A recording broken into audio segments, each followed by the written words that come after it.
Hello, hello, hello, people. Welcome back to the mufcMPB YouTube channel. Before we get into it, please be sure to like, subscribe, all of that stuff. We're really going to try and push the channel and get it to where we want it to be at the end of the day, which is a platform for everyone to get involved in and connect Manchester United fans with some very connected people in the industry. And one of them very connected people, I'm glad to say, has joined me today. Ben Jacobs, thank you so much, as always, for joining me. As I always say to you, I really hope that you are getting rest here and there where you can. But how are things anyway? Everything okay? Yeah, good morning. I think that I felt the window would shut and there'd sort of be 2 weeks off. But now, from a Manchester United perspective, we're waiting for the approval and then we'll see whether a flurry of hires follows. So it's still busy times. Yeah, exactly that. And I think there we go. I think we've got our place to start in terms of everything being confirmed and that confirmation, should I say. Where are we with that? And are there any potential stumbling blocks or anything Man United fans need to concern themselves with? No stumbling blocks. I think it's just quite a complicated process in terms of logistics and legalities, and that's very normal for this kind of transaction. So, if we just take a step back, the first thing to say is that the acquisition of almost 28% has three components: the B shares, which are directly from the Glazers. And actually, from a transactional point of view, that's the simplest because they agree it. And then once it's locked in, it doesn't need anybody else. There are approvals. And as we saw, after it went to the board, it went to the New York Stock Exchange, but relatively simple once you've agreed it. The hard part was obviously negotiating it. Then you have the A shares, and there's an equivalent percentage. So 25% of B shares, 25% of A shares equals the total 25%. And that required a tender and formed part of the completion process. In addition, after the B shares were agreed with the Glazers, there had to be a vote, which happened a couple of days ago, to confirm that Ratcliffe can indeed have enhanced B share power. And that's a formality, but it still takes time. And we saw that it was released in an SEC filing. So that's another thing that's been ticked off, which tells you that the completion process is moving smoothly. In addition, you have this $300 million of investment from Sir Jim Ratcliffe, 200 million upfront, another 100 million later in 2024. And that is effectively equity into the club in return for a small percentage of shares, which takes Ratcliffe's total percentage to somewhere around the 28% mark. So there's three elements. On top of that, there's the Premier League owners and directors test. And usual protocol is that you can't pre-approve yourself. With Chelsea, it was a little bit different because they had to move quickly. But the normal procedure is you've got to agree, then you go to the Premier League. And if it goes according to plan, it can take between 2 and 3 weeks just to go through all of the documentation and the paperwork. Maybe the Premier League have got some questions. I don't think that anything will be particularly difficult other than, I suppose, the relationship between Ratcliffe, INEOS and Sporting Control and Nice and Lausanne. But that's more really one for UEFA than the Premier League. So I would expect the Premier League owners and directors test to be running concurrent with the A-share tender and anything else that's necessary with the completion process. After that approval comes back, and the expectation is that it could be this week or early next week, you then have the transfer of funds, which sounds like a very simple thing, but it's a large amount of money and it does still take time. It's not like a faster payments transfer that just gets dumped into the account within 2 hours after the green light from the Premier League. It can take 3 to 5 days. So when you add all of that up, 100% completion probably is going to be end of this week or end of next week. That's always been the sort of timescale that they're looking at. Best case scenario, early to mid-February. Worst case scenario, mid to late February. And as far as I'm aware, we're still on track.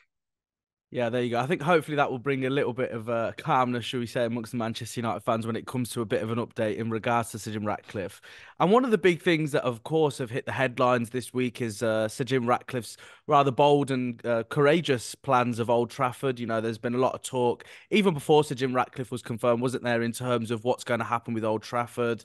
You know, the stadium isn't exactly in its prime condition, especially compared to other stadiums in England and across Europe as well. And one thing I wanted to say just before I ask you on your side of things, Ben, in terms Mm, of the stadium, is from a Manchester United fan perspective, look, Old Trafford is steeped in history. It's the stadium that is, for Manchester United fans anyway, the most iconic in the country.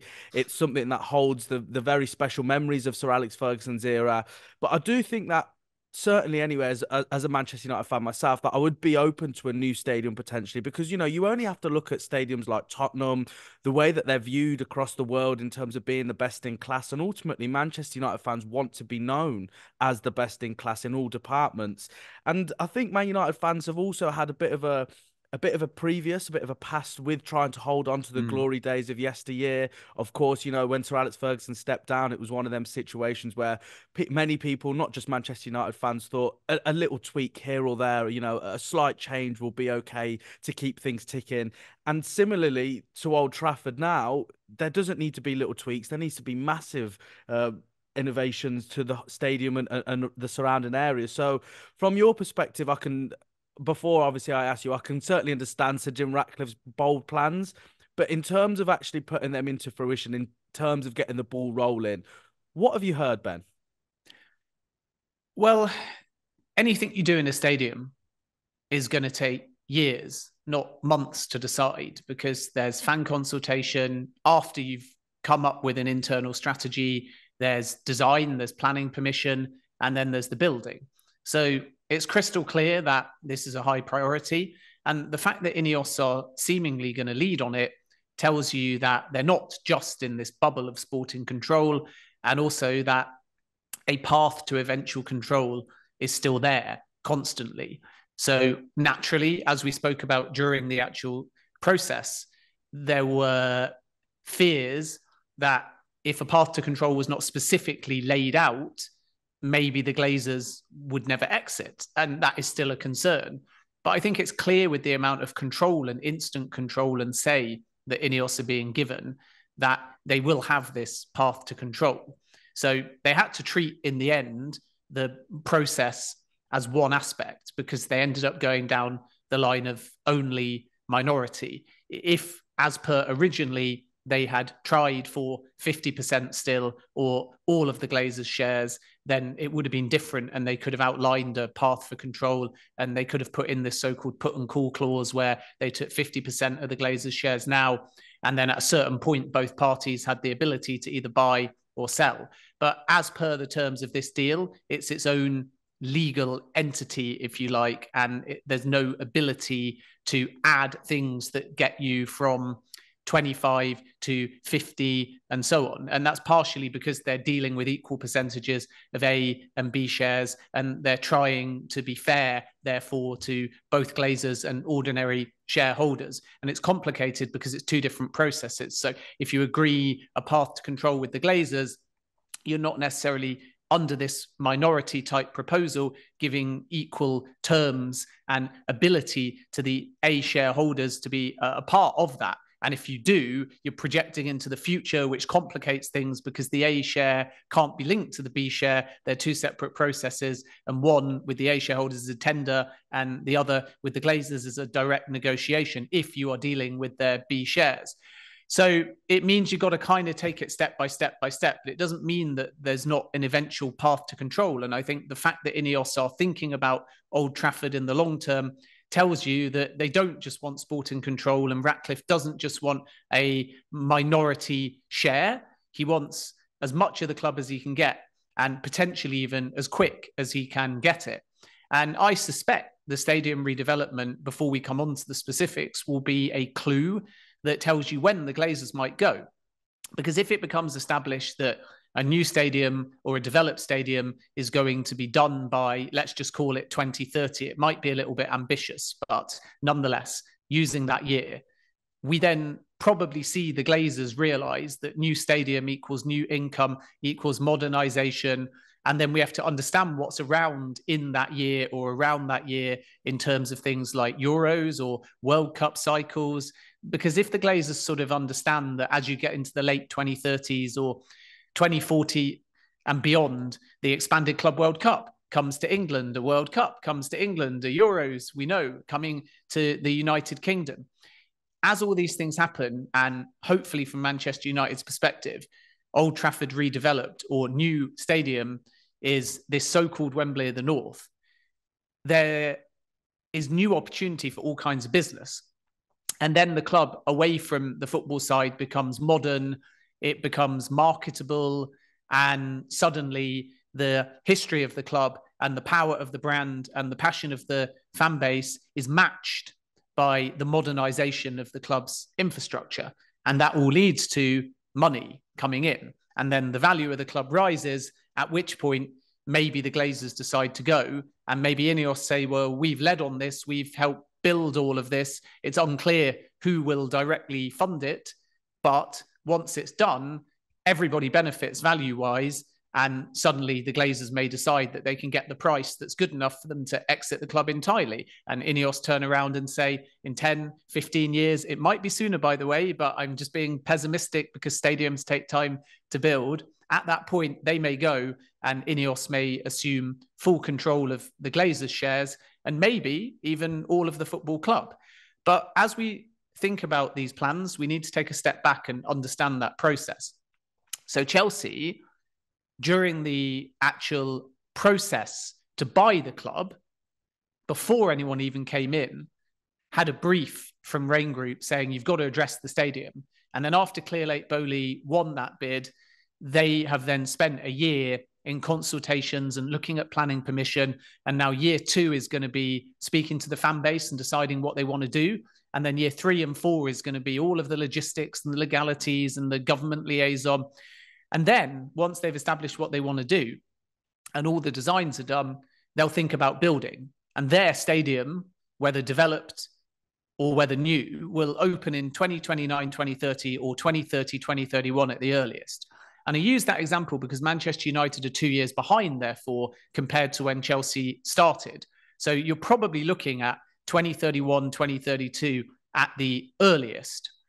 So what Ratcliffe is looking for is this Wembley of the North. And what he means by that is a flagship stadium that is indisputably the best, whether in the North or I would argue even across all of England.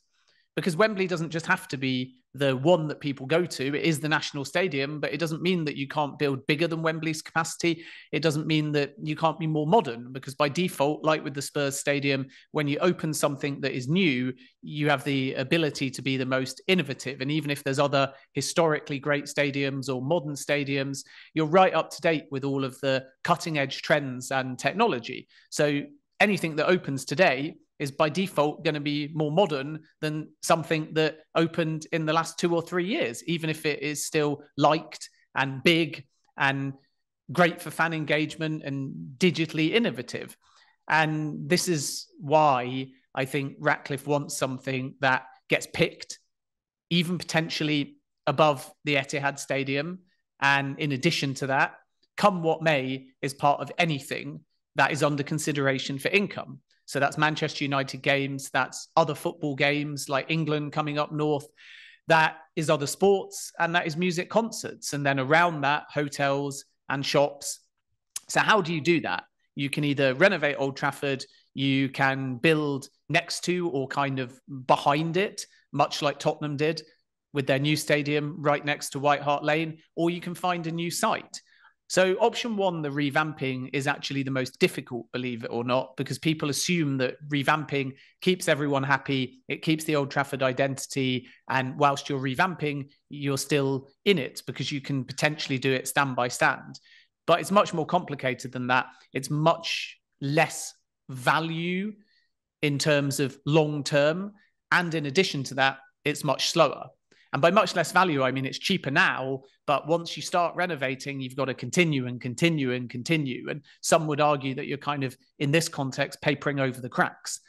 If you build, then it's quicker. It's more expensive up front, but it's better value in the long term. And as long as you have the right site, then you've got carte blanche to do whatever you want rather than the restrictions of the existing stadium. So as it stands at the moment, it's too early to say that Ratcliffe definitely wants to revamp or rebuild. But what's clear is that it's kind of 50-50 at the moment. They're not ruling out a new home, and they've also not discounted the revamping. And that kind of due diligence and that fan consultation will take place over the coming really years, I think, because nothing is going to be definitively decided in the next 6 months. Some things will happen quickly at Manchester United, but the stadium aspect is a lot harder because you've got to get fan base on side, you've got to get government on side, you need the logistics, you need the legalities, you need the design. So it's all very well saying that you want to do one or the other, but is it practically possible? If you want to build a new stadium, is there the right space? If you want to knock down Old Trafford and rebuild it, then where are you going to play and how long are you going to have to play there for? But the one sort of bit of insight that I learned the other week from people close to INEOS is that they're concerned about making the right long-term decision to modernize the club and get great fan engagement, get a bigger capacity, get a modern stadium that's kind of future-proof in many ways. And if that does mean moving away from Old Trafford, the history alone is not going to be a stumbling block, even though they will consult with the fan base. And part of that is because I think they feel like they can still use the geography and the vicinity around the stadium. So it's not a case of saying, we found this great place and it's going to be 20, 30, 40 kilometers away or whatever. If they do build something new, I think the expectation is it will be in and around the same site. And as a consequence, I think the fan base will be okay with that. But the other thing is that they're smart enough to realize and they're experienced enough to realize that stadium rebuilds are kind of generational. And whatever you do, if you move away from your home, even if you move 1 inch away from your home, there's kind of outrage and there's teething problems. You look at the Tottenham fans, they were really irritated by Wembley. You listen to the Chelsea fans, they don't like the idea of even having to play somewhere like Twickenham for 4 years. And that is short-term pain. But the INEOS feeling is that it's generational. And I think they're right in the sense that how many Arsenal fans now bemoan that they don't play at Highbury or exactly on the Highbury site? How many Tottenham fans are still moaning about their so-called Wembley curse? So what happens is when you're building, people focus on the problems, they focus on the transition, they focus on the move away. But in 10 years' time, you got a whole generation of Manchester United fans that will have only known the hypothetical new stadium. Yeah. Now you've got Spurs fans, old and young, that walk into the Tottenham Hotspur Stadium and all they know is that. And many of them either never went to White Hart Lane, or if they did go to White Hart Lane, they walk into the new stadium and they're like, oh, now I understand why we moved, because it's bigger, it's more modern, it's more accessible, it's more digitally orientated. There's fast Wi-Fi, there's beer that comes up from the ground instead of down out of the tap. It's amazing. It's the best stadium in terms of amenities in England. And I think that's the point, that if there are problems moving away from Old Trafford, then once it's done, and yes, it's going to take time, most people in retrospect will realize why they did it. So sometimes you have to have short-term pain for long-term gain. And I think INEOS appreciate that, which is why they will consider a move away from Old Trafford. But that's not to say that they've discounted the revamp. Yeah, absolutely. It's one of them situations, doesn't it, that firmly falls into the category of long-term issues and things that INEOS or whoever will be involved at Manchester United will really need to consider at the least, because, you know, Manchester United do have this problem or this issue of potentially being left behind. You know, I think they've almost come to a crossroads in their club's modern history in terms of the change of guard, the hierarchy, of course, with Sir Jim Ratcliffe. And as you say, you know, it's a very long-term issue, the stadium. It's probably the longest issue or the longest project, if you like, in terms of everything. Certainly, anyway, I don't think Man United fans want to hear that it would take 3 or 4 years to get them a major trophy over the line. But one of the short-term things, and one of the things that seems to have its conclusion already, is an individual called Omar Barada, who, as we were just saying there, you know, about moving location, he hasn't moved too far from his current role into the new role at Manchester United. So I just wanted to get from your side of things very quickly, Ben, because of course we've still got plenty to discuss. What is he going to be doing from now until the summer, and what will his, not day to day, but almost what will his short-term plans be looking like in preparation to take on his new journey at Manchester United?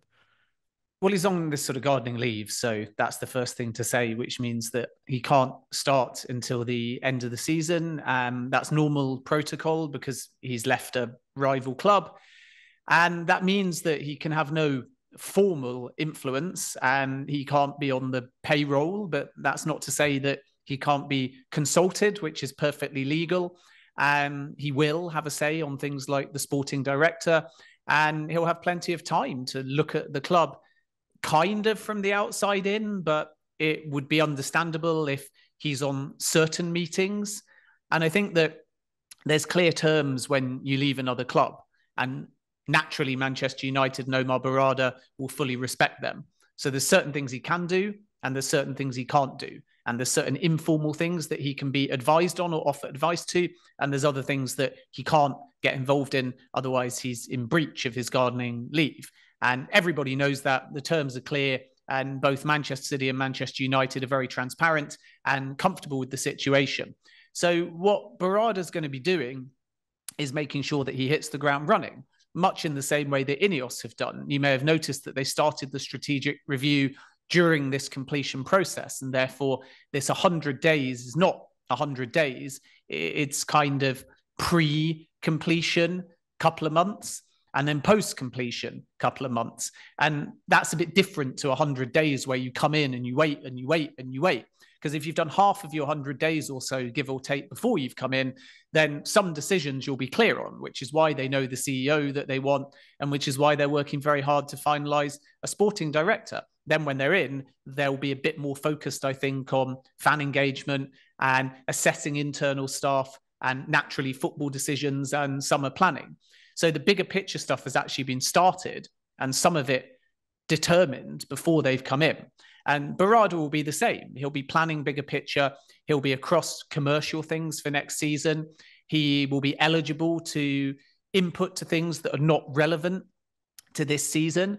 So pre-season tours and commercial activations in the off season, anything basically that's either locked in or almost locked in for next season, he still can have a say on, simply because it doesn't impact on this season. Providing, again, he's not sitting at a desk actually within Old Trafford or sending out emails from Manchester United domains or officially representing the club or on any kind of payroll at this point, because he cannot start. But that doesn't mean that he cannot have a say, and that doesn't mean that he cannot be kept in the loop, and that doesn't mean that he cannot input on names, including the prospective sporting director. So he's going to be very busy, but he is also to some extent in limbo as well. And I think that INEOS understand that. And what they wanted to do was make that appointment early to ensure that during this gardening leave, there's some time for transition. And then at the end of the season, because they're in earlier in February, they will also be able to help put things in place for when he starts that allows him to hit the ground running as fast as possible. Yeah, without a doubt. And one of the things that you did mention there was the director of football. You know, there's been reports recently as the last couple of days that, you know, it's close. It's certainly being whittled down to a certain group or pool of names that Manchester United are really looking at in terms of employing someone. And, you know, these are the things that Manchester United fans want to see. They don't want to see, you know, the new ownership sitting on their hands, if you like, and just sort of waiting to be reactionary, which Manchester United have, of course, been very guilty of. But just quickly on the director of football there, Ben, what have you heard and what's the latest there in terms of any individuals potentially getting that role? Well, I think once INEOS are in, they'll move relatively quickly. We should distinguish between quick and rush. And we should also point out that these appointments, as we've seen, are staggered and they're top down. So I think that's very significant that Manchester United have had a history of making ad hoc changes and there's no real structure. It's a case of a manager doesn't do well, they go. A commercial director leaves or doesn't hit targets and is changed. And of course, historically, certain senior people that are across business and football have been more commercially orientated than football orientated, which is where Barada's seen as a very strong hire because he has both equal football and commercial experience. But I think it's a real statement that INEOS have got Barada first, because that's CEO, the most important position, in my opinion.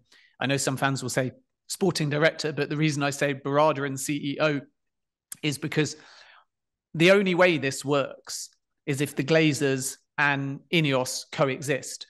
And the only way that you can do that is if you have the right people bridging the business side and the football side. And Barada, as CEO, is really a brand and a business appointment. Yes, of course, he's across football as well, but he's not exclusively football. So whose appointment is he?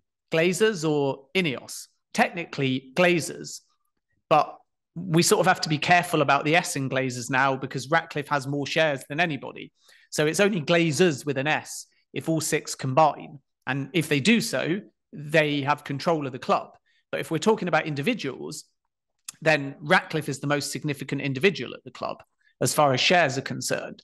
So if there's ever a divide between the Glazers, then some of the Glazers can use Ratcliffe to get things over the line, and that will be quite interesting. So with Barada, what we saw was INEOS lead on the appointment, even though technically they can only formally advise, and then the Glazers kind of ratify it. And it was a statement because it's INEOS saying, we'll get the CEO done because it's maybe the more difficult appointment in, again, the sense that you need someone that can sit between the Glazers side of the business and at the moment anyway, INEOS's predominant focus, which is football. Then from there, sporting director. And again, it's staggered. And then I would imagine that sporting director will have some say over head of recruitment or some kind of technical director, because as I've said many times, the feeling is that Manchester United will have 2 senior recruitment hires. And what they want is CEO to input on sporting director to input on potentially that head of recruitment, and so on, with each having a little bit of time to either bed in or understand the club during gardening leave. And this creates a situation where it might feel quite quick, but nothing's being rushed. And I do think the next step will be a sporting director, and it will come reasonably soon in terms of hiring timescales after INEOS have completed.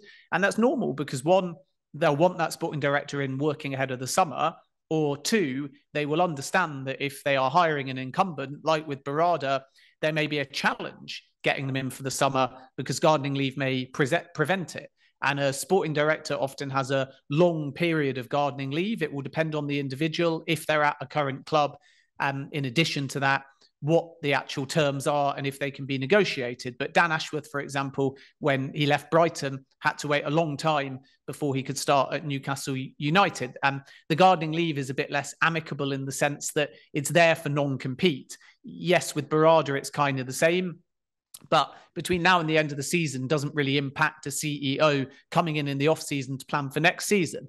Whereas if you wait another few months, it becomes unlikely your sporting director is going to be in time for the summer. And that's almost intentional to stop them influencing such a big window. So Barada waiting doesn't affect next season, but a sporting director being on gardening leave might mean that they can't influence the first window of INEOS and Ratcliffe and the biggest window as far as seasonal windows are concerned. So that would be frustrating, but it's the reality of the situation. As with the CEO, the process is going to be very secret, very discreet, and it might be very quick. So there's lots of names being bandied around, but it wouldn't remotely surprise me if one happens very quickly, because we're seeing that INEOS make decisive decisions and they don't need time to kind of dilly-dally once they home in on the right candidate. So we know about Dan Ashworth. Newcastle still insist at the time we're recording this that they haven't had any kind of formal approach. Tiago Pinto is a new name, who is the outgoing sporting director at Roma, which could make something a little bit easier, because he'll obviously be a free agent. Paul Mitchell, I think, will be under consideration for the secondary role. Mitchell's an interesting one because many in the industry think he's kind of caught between being far too senior now to be a technical director, but a little bit junior for a big club to be the lead sporting director. So that might mean that they appoint a kind of president of recruitment, which won't be the exact title, but that was something Chelsea explored. And then they have a sporting director. It might mean there's co-sporting directors, or it might mean that someone like Mitchell is under consideration for a head of recruitment that is not quite the main role. And that's one thing to bear in mind. I know we've heard links with Mitchell and Roma, but that's not my understanding that he's in the frame for that job. I think he would take a job at Manchester United. He wants a Premier League gig, but it might not be the main gig. And that would apply, I think, to Dougie Freeman as well. So there's obviously a range of candidates, both foreign and with Premier League experience. Some are gettable and some aren't, and some won't be able to start in the summer, and some will. But the sooner INEOS resolve this, the more chance they've got of stability on the recruitment side heading into the summer window. And that's why my understanding is that the finalization of the sporting director is an urgent priority. It's pretty much top of the to-do list after the completion process is finished. And it started before the completion process is finished, but it's not expected to end until after they're formally in. Because with CEO, it's fine saying you're going to appoint someone that will start at the end of the season. Again, that's not an INEOS only appointment, but to hire a sporting director, which is exclusively under the remit of INEOS, before they're technically officially in, would be a little bit strange and would raise a few eyebrows. So I think they'll be doing this by the book. They'll get in formally. At that point, they can be approaching people. Things may get out there in the market. They can formally go to clubs, having sounded people out or decided who they want. And then they can probably finalize it very quickly. But I'd be very surprised if they pre-announced a new sporting director before they are officially in. Yeah, it's honestly, just as we've said to one another before, Ben, you know, we just wanted a bit of clarity in terms of the takeover, but then we really struggled to realize, didn't we, at the time, that that was only going to be the beginning of everything. So yeah, I think it's going to be a really interesting one. I know we're going to be running out of time soon, Ben, because you are a very, very busy man. I just wanted to touch into your Saudi Arabian contacts. Of course, your TalkSport Saudi Arabian correspondent with everything going on. You know, Varane and Casemiro, also names that are being linked with moves away for several reasons. So very quickly, before obviously we wrap things up here, what can we expect from Manchester United's perspective in terms of any outgoings, and where can they realistically look at in terms of getting their money together so they can spend, presuming that INEOS, of course, want to spend? Yeah, of course they do. I mean, Champions League qualification is one thing that will definitely increase the budget. Outgoings, the other thing, I think that's obvious. With Saudi, John Murtough went over there during the Club World Cup for what was term relationship building, and we didn't see any departures to Saudi Arabia. So no reason to question that. But it's clear that he put things out there in the market, and he realized very quickly that this public perception that Saudi overpay is incorrect. So I think Murtough maybe was a little bit naive, according to sources, thinking that Saudi was a kind of cash cow. And many people do this to Manchester United. That's where the Manchester United tax on incomings comes from. But with Saudi, even though the numbers are inflated, it creates PR, it creates excitement. The same with the wages. The actual fees they pay are often a lot more modest. Henderson is a good example. The fee Al Ittifaq were reported to pay was originally 20 million. Now it's commonly reported as 12 million, but my understanding it was 4 million. The wages were 700K a week, but my understanding is it was 8 million a year, which is way, way less. So I think the reality is that Saudi are harder to do business with. And now Murtough knows that and has got face-to-face contacts, and INEOS will be the ones leading on this in the long term. They can go back to the Saudi market. Saudis are quite confident with Varane, which Think there we go. Just as we so basically what happened, I'll let you in. I think Ben's gone. We'll try and get him back before the end, but he did say he needs to go. Yesterday we actually tried to get this podcast done, and I was actually having Wi-Fi issues. As you could probably tell by the difference in location for myself, I didn't quite get it sorted out, so I had to go somewhere else. And now today, when we were meant to get this done, Ben has unfortunately dropped off, and he gave us a bombshell, didn't he? Right at the end there, he said that the Saudis are very confident in Varane. Whether or not that means that they're not quite as confident with Casemiro because of all sorts of reasons yet to be seen, but we will definitely be getting him on. And one thing that I did really want to mention, of course, I wanted to talk to Ben about this, but I want this to almost go out to you guys as a lasting question or a lasting thought in terms of Eric Ten Hag. So, you know, it's no question or it's no doubt in anyone's mind that there have been questions over Eric Ten Hag this season. You know, is he the right man to move Manchester United forward? Is this the individual that will take them back to the glory days of yesteryear, which I always like to say? Is another question over his head. But from my understanding, from what I've been told, that Ten Hag's future, certainly for this season, is reasonably safe unless something catastrophic or unthinkable happens. For instance, Man United find themselves in a position this season where they're out of all competitions. I think, as far as I'm aware, that it's only the FA Cup left. Um, if, of course, they do end up exiting the FA Cup, and then it becomes mathematically impossible for Manchester United to reach any European spots. Again, very unlikely, but if that is the case, then I think Ten Hag's future will be under serious consideration from a Manchester United board's perspective. But look, it's going to be very interesting. I'm sure a lot of you, as have I, of course, have enjoyed Ben Jacobs' time. Thank you. He's not even here for me to thank him, but he will, I'm sure, watch this back. And I just want to say a massive thank you to Ben for always joining mufcMPB. He's brilliant. He's very much in the know.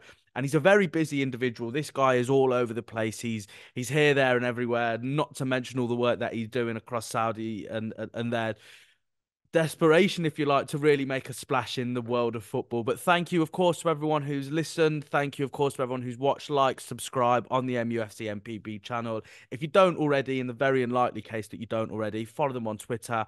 Follow all of the contributors onto this channel. They're all brilliant. And the one thing that really unites us, even though we disagree in a lot of things when it comes to Man United, we all want the best for Manchester United.